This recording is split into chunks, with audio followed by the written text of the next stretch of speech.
여러분 안녕하십니까? 뉴스라이브 문을 엽니다. 노원구가 지난 1년 동안 가장 공감을 얻은 정책은 무엇인지 설문조사를 해봤더니 여름철 그늘막이 1위를 했다고 합니다. 물론 그늘막이 주는 높은 만족감은 노원구만의 얘기는 아니겠죠. 이처럼 생활 밀착형 정책들이 높은 평가를 얻고 있는 요즘입니다. 오늘 뉴스라이브에서는 힐링 도시를 추구하는 노원구로 가보겠습니다. 중복인 오늘도 그늘막이 필요한 날씨입니다. 7월 22일 뉴스라이브 지금부터 시작합니다.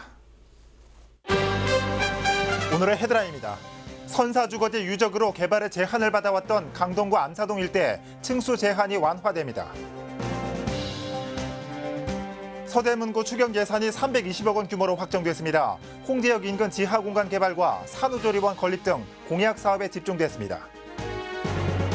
마포구 각동에 돌봄 SOS 센터가 개설했습니다. 노인과 장애인들의 맞춤형 돌봄 서비스를 전담 매니저가 직접 연결해줍니다.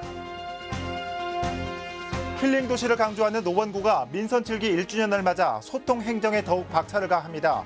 오승록 노원구청장에게 직접 들어봅니다.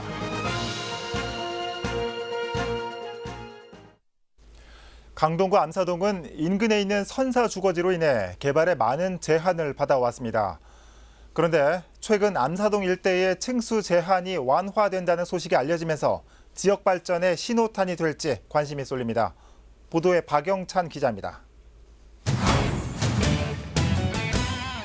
대로변 양옆으로 저층 건물들이 눈에 들어옵니다. 지역 내에 위치한 문화유적, 선사주거지로 인해 개발에 많은 제한을 받아왔던 강동구 암사동입니다. 1982년 선사주거지의 보존을 위해 암사동 일대가 4층에서 최대 6층까지만 건물을 지을 수 있도록 규정한 역사문화 미관지구로 지정되면서 사실상 지역 발전에 발이 묶여왔습니다. 그런데 2017년 새롭게 다듬은 정부의 국토계획법에 따라 역사문화 미관지구가 폐지되면서 규제 완화에 밑그림이 그려지기 시작했습니다. 이어 서울시까지 기존의 도시 계획을 변경한 조례안을 내놓으면서 건축물의 층수와 높이를 늘릴 수 있는 길이 열리게 된 겁니다. 6층까지만 제한됐던 암사동의 경우 이번 조치에 따라 높이 40m의 건물을 최대 8층까지 지을 수 있게 됐습니다. 여기에 규제 완화가 적용될 범위까지 넓어져 보다 폭넓은 개념의 지역 발전 청사진을 그릴 수 있게 됐습니다. 암사역 주변이 강동구의 중심지이면서도 여러 가지 제약사항으로 인해서 중심지 역할을 못했는데 심의위원회에서 인정하는 경우에 8층 이하까지 건축이 가능하도록 돼 있고요. 40m까지도 건축이 가능한 상황이 됐습니다. 주민들 사이에선 암사동 일대가 오랫동안 정체돼 왔던 만큼 이번 조치를 통해 지역 발전에 새로운 전기가 마련되길 바라는 기류가 감지됩니다. 도움이 되겠죠. 생활 사는 게 좀 낫지, 암만 그래도. 오래된 주택들이 아주 많거든요. 재건축이라든지 재개발을 하면서 아주 유용하게 그 경제생활에 도움이 될 것 같은데요. 한편 이번 암사동 일대 건축물 규제 완화 조치는 주민 공람을 거쳐 올 11월부터 발효될 전망입니다. 딜라이브 서울경기 케이블TV 박영찬입니다. 서대문구 추가 경정 예산안이 확정됐습니다. 모두 320억 원 규모로 홍제역 지하공간 개발과 공공산후조리원 건립 등 문석진 구청장의 주요 공약 사업들의 줄을 이룹니다. 이 밖에 어떤 사업들이 포함됐는지 이혜진 기자가 살펴봤습니다. 서대문구 의회가 임시회를 열고 추가 경정 예산안을 통과시켰습니다. 기존 예산에서 6% 정도 증액된 320억 원 규모입니다. 이번 추경에서 눈에 띄는 건 문석진 구청장이 내건 공약을 실행시키기 위한 예산이 다수 편성됐다는 것. 먼저 지하 보행 네트워크 조성 기금으로 115억 원이 측정됐습니다. 현재 문석진 구청장이 홍제역부터 홍은 사거리를 잇는 지하 공간 개발을 위해 용역을 진행 중인 상태입니다. 지난해 취임 당시 내걸었던 공공산후조리원 건립을 위한 추가 예산도 편성됐습니다. 추가 부지 매입비 8억 6천만 원이 심의를 통과했고 내년 완공을 목표로 부가자동 주택가의 건립이 추진 중입니다. 지역개발 및 지하 보행 네트워크 조성을 위한 기금 운용 계획을 수립하고 의회에 의결하게 하여 제출된 안으로 2019년도 말 기준 115억 8,780만 6천 원을 조성하는 안으로 변동사항은 없으며 우리 위원회 재석위원 7명, 전원 찬성으로 원안 가결하였음을 보고드립니다. 시설 환경 개선 사업 예산도 다수 포함됐습니다. 담가자 이동 주민센터 개선 사업에 2억 원, 서대문 문화체육관 내 다목적 풋살장 조성에 6억 3천만 원이 편성됐습니다. 또 포방터 시장 주차 환경 개선 사업비 2억 5천만 원도 추가됐습니다. 한편 직영 운영을 위해 시설 보수에 들어간 단지 음식물 쓰레기 처리장 운영이 중단됨에 따라 당분간 쓰레기 처리 비용이 늘어날 것으로 예상됩니다. 당초 1톤에 11만 원으로 예상됐던 처리 비용이 13만 원으로 증액돼 이번 추경을 통해 처리 비용 4억 8천만 원이 증액됐습니다. 딜라이브 서울 경기 케이블 TV 이혜진입니다. 거동이 불편한 노인이나 장애인들이 돌봄 서비스를 받기 위해서는 당사자가 직접 정보를 알아보고 각 시설에 신청해야 합니다. 그런데 마포구에서는 각 동에 돌봄 SOS 센터가 생겨 전화로 상담만 하면 돌봄 서비스를 계획해주고 연계까지 해주고 있습니다. 천서연 기자입니다. 마포구에서는 김경환 어르신이 동주민센터를 찾았습니다. 돌봄 SOS 센터에 도움을 받기 위해서입니다. 어르신의 경우 혼자 살고 있는 데다 각종 장애도 있어 일상생활이 쉽지 않은 터 가사도움과 이동지원 등 상담을 통해 어르신이 제공받을 수 있는 서비스들이 계획되고 바로 해당 기관에 연계됩니다. 저 같은 사람은 회랑안에 아플 수가 있습니다. 돌봄 SOS 센터 시범구인 마포구가 센터 운영을 본격화합니다. 돌봄 SOS는 긴급하게 돌봄이 필요한 노인이나 장애인이 돌봄 매니저에게 연락만 하면 돌봄 매니저가 각종 서비스를 계획해 연결해주는 제도, 맞춤형 원스톱 통합 돌봄 서비스입니다. 그 서비스 기반을 구축을 해서 노인 장애인들에게 필요한 서비스를 개별 상황에 맞게 제공할 수 있게 되었다는 것이 돌봄 SOS 센터에서 제공하는 서비스는 총 8가지입니다. 가정을 방문해 수발을 돕는 일시 재가와 단기간 시설에 입소하는 단기 시설 서비스, 병원 등 필수적인 외출을 돕는 이동 지원과 식사 배달, 안부 확인 등입니다. 마포구에 거주하고 있는 65세 이상 노인과 장애인이 이용할 수 있습니다. 저소득 가구일 경우 모든 서비스를 무료로 받을 수 있지만 일반 주민인 경우는 정해진 비용을 부담하면 됩니다. 구는 사업을 위해 이미 16개 동 주민센터에 돌봄 SOS 센터를 설치했고 전담 인력인 돌봄 매니저도 배치했습니다. 그 서비스 기반을 바탕으로 노인 장애인뿐만 아니라 어떤 취약계층의 욕구에 맞는 개별적인 서비스를 원스톱으로 제공할 수 있게 되었다는 것이 한편 서울에서 돌봄 SOS 센터가 운영되고 있는 곳은 마포구를 포함해 노원구와 성동구, 은평구와 강서구 등 총 5곳. 오는 2021년에는 전 자치구로 확대될 계획입니다. 딜라이브 서울 경기 케이블 TV 천선입니다.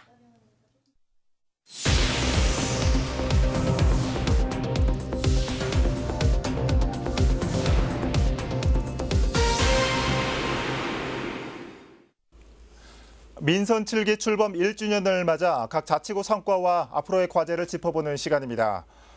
오늘은 작지만 확실한 행복을 구현 중인 소확행 구청장을 만나보겠습니다. 오승록 노원구청장 현장 연결돼 있습니다. 구청장님 안녕하십니까? 예, 안녕하세요. 오승록입니다. 네, 반갑습니다. 지금 보니까 야외에 나가 계신 것 같습니다. 지금 어디십니까? 예, 여기는 우리 노원의 미래가 달린 창동 차량기지와 도봉면허 시험장이 내려다 보이는 노원구청 옥상에 올라와 있습니다. 그렇군요. 예. 자, 이 구청장께서는 취임 후 1년 동안 이 현장 소통을 강조해 오셨는데 이 현장 방문을 490여 차례 하셨다고 들었습니다. 하루 한 군데 이상씩은 꼭 다녔다는 얘기인데 네. 어떤 성과가 있으셨습니까? 네. 예, 현장 굉장히 초선이라요. 많이 다니려고 노력했습니다. 일단 경로당을 한 246군데 정도 다녔고요. 예. 그다음에 민원이 있는 곳, 또 도서관, 체육관, 마을 커뮤니티 공간 이런 걸 다 해서 돌아보니까 1년 정도 이렇게 통계를 내보니까 한 500군데 가까이 되더라고요. 그래서 예. 현장에 가서 이런저런 이야기를 많이 듣고 동네도 많이 알게 됐고요. 또 그 속에서 해결해야 될 과제들, 주민들의 목소리를 생생하게 들으면서 노원을 훨씬 잘 파악하게 됐고 예. 노원이 앞으로 어떻게 나아가야 될 방향에 대해서 잘 정립하는 그런 계기가 됐고요. 현장을 돌아보면서 제가 비로소 구청장이 됐구나라는 그런 생각이 들었습니다. 예. 이 최근 노원구 당연천과 중랑천 주변이 이 꽃밭으로 변신했다라는 말들이 들려옵니다. 지역 경관 가꾸기에 힘을 쏟는 특별한 이유라도 네. 있을까요? 예, 우리 주민들이 주말이나 저녁에 편하게 쉬고 충전할 수 있는 그런 공간으로 우리 노원구를 좀 재편해 보고 싶었습니다. 그래서 예.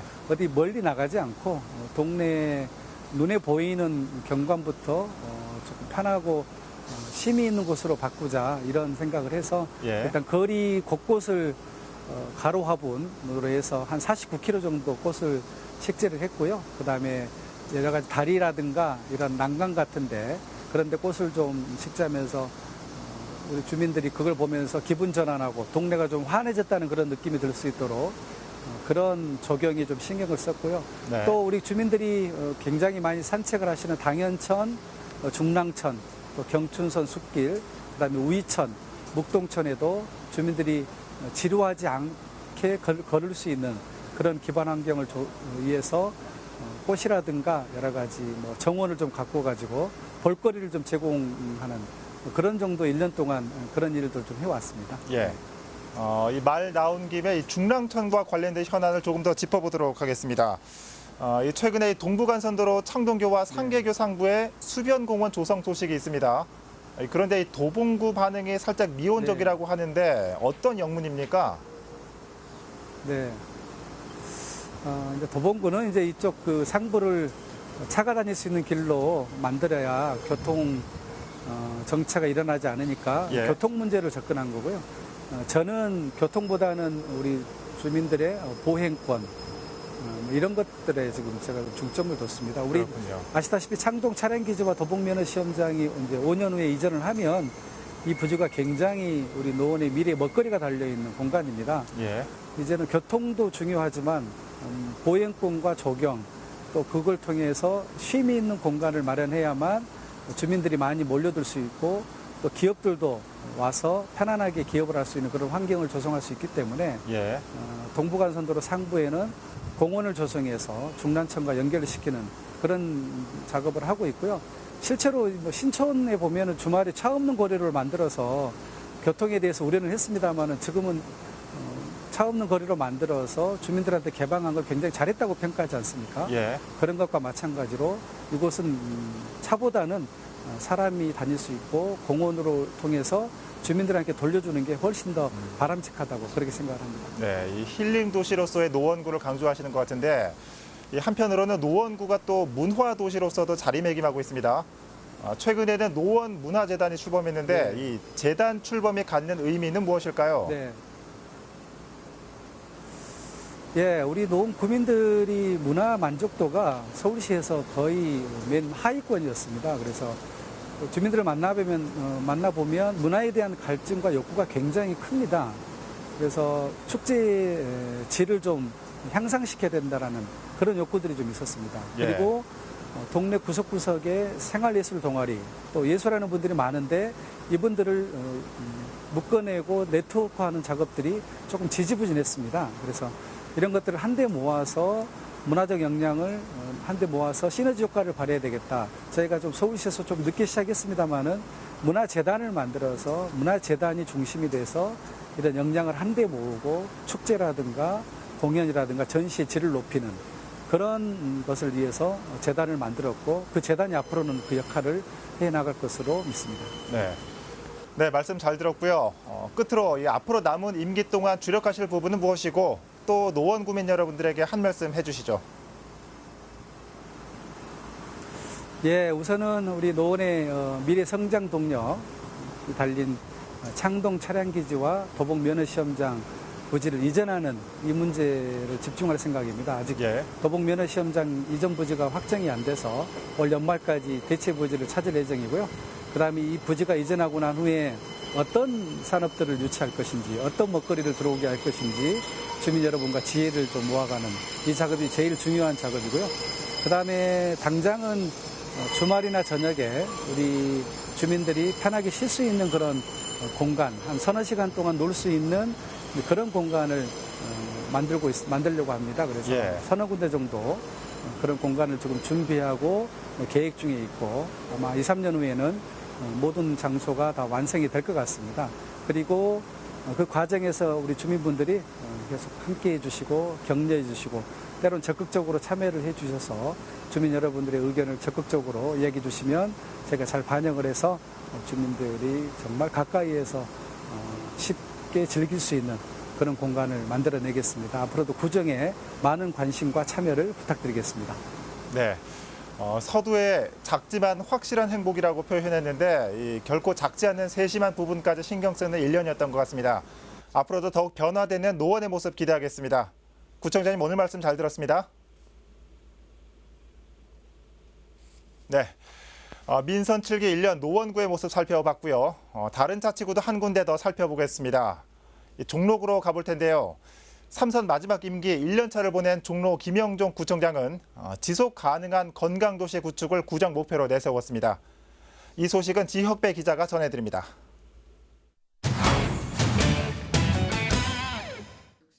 종로형 지속 가능한 건강도시를 만들어가는 김영종 구청장이 세 번째 임기 1년을 맞았습니다.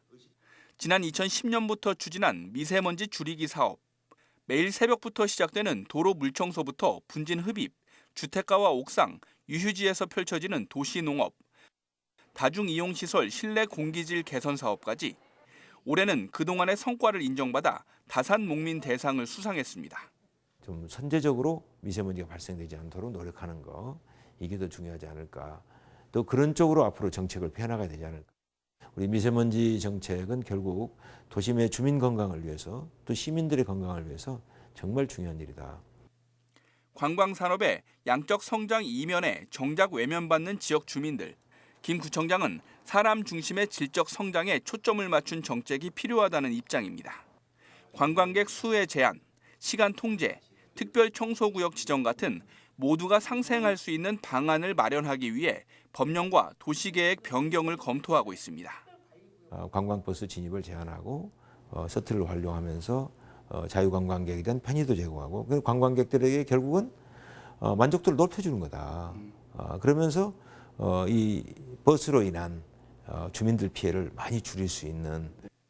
찬반 여론이 맞붙고 있는 광화문 광장 개발 문제. 대중교통 이용 유도만으론 항상 벌어지고 있는 문화행사와 집회로 인한 교통정체 문제가 해결되지 않는 만큼 서울시에 주변 신호체계 개선 등 주민 불편 해소를 위한 대안을 제시하고 있습니다. 오해는 또 오해대로 풀고 또 사실은 사실대로 어떻게 서로 협력해가면서 또 현명하게 대처할 거냐, 이런 문제가 숙제인 것 같고요. 그다음에 지역의 주민들이 필요로 한 것들도 좀 최대한 우리가 좀 협력해서 만들어드리기도 하고. 당장의 성과보다는 100년 후에도 명품 도시로 만들겠다는 김영종 구청장의 지속 가능한 건강 도시는 현재도 진행형입니다. 딜라이브 서울 경기 케이블 TV 지역배입니다.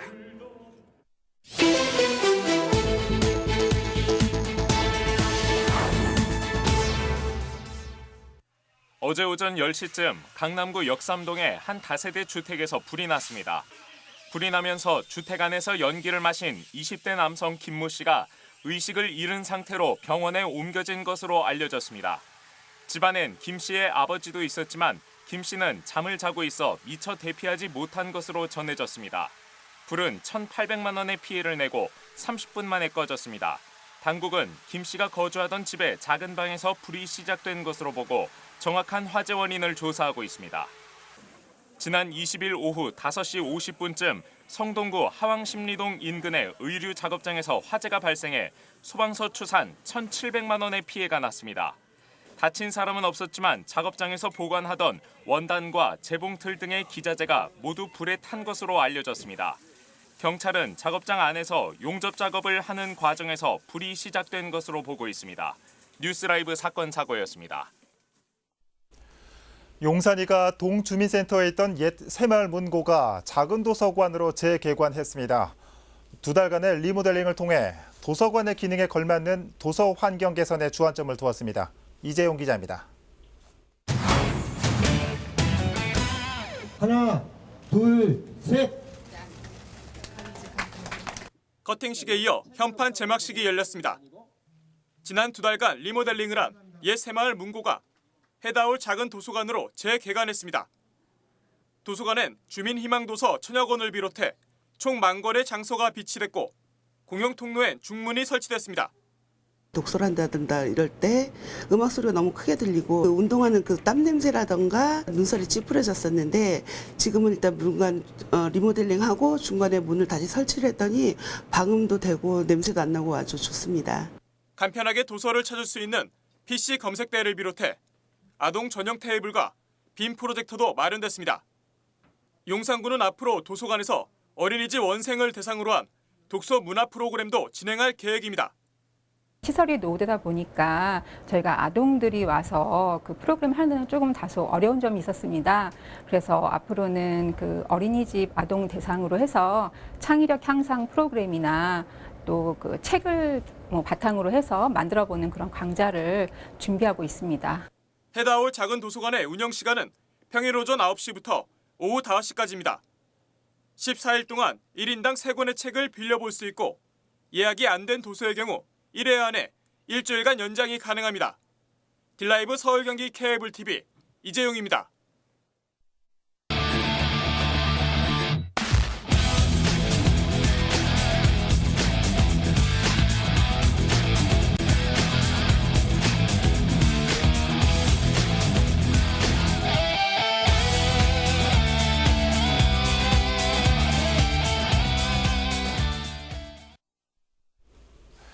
지난달 말 화재가 났던 서울 은명초등학교에 큰 인명 피해가 없었던 이유 중에 하나가 평상시 소방훈련 매뉴얼대로 학생들을 대피시킨 교사의 역할이 컸다고 하죠.